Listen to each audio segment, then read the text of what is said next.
فأما الإنسان إذا ما ابتلاه ربه فأكرمه ونعمه فيقول ربي أكرمن وأما إذا ما ابتلاه فقدر عليه رزقه فيقول ربي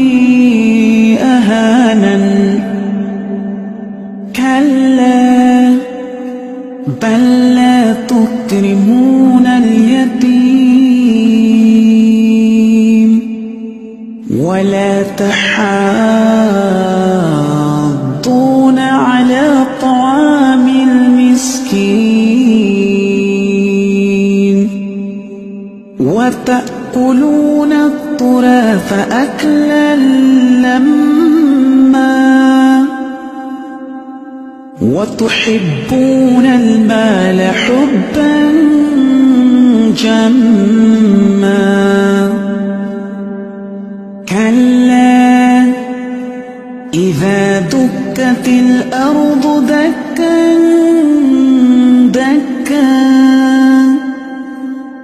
وجاء ربك والملك صفا صفا وجيء يومئذ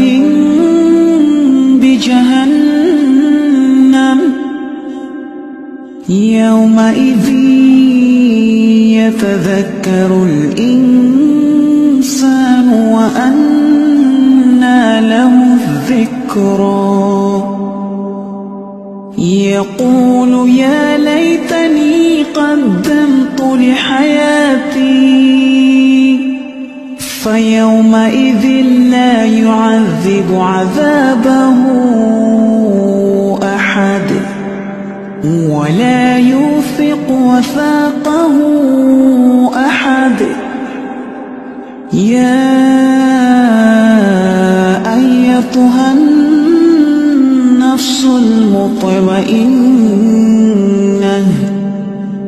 ارجعي إلى ربك راضية مرضية فادخلي في عبادي وادخلي جنتي.